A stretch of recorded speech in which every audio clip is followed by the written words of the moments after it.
బీరకాయ కర్రీ చేసుకుందాం. జీలకర్ర, ఎల్లుల్లిపాయ, ఉల్లిపాయ మిక్సీ వేసుకుందాం. బీరకాయలు ఈ విధంగా కట్ చేసుకోవాలి.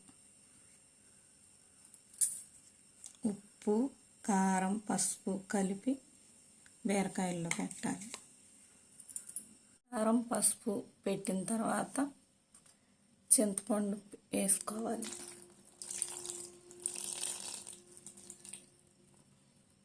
మెత్తగా ఉడికించుకోవాలి. బీరకాయ చేదు చూసుకోవాలి. చేదైపోయింది నాకు.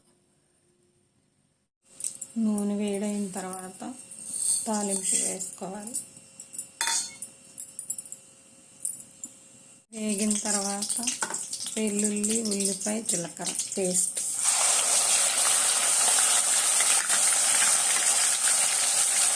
ఎర్రగా వేసుకోవాలి. ఈ ఉడికించిన బీరకాయలు నీళ్ళు వేసుకోవాలి.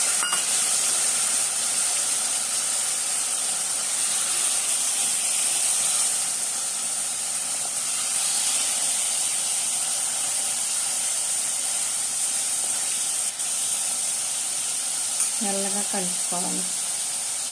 ఇలా బాగా వేగిన తర్వాత ఉప్పు చూసి వేసుకోవాలి. మన బీరకాయ కర్రీ రెడీ అయిపోయింది.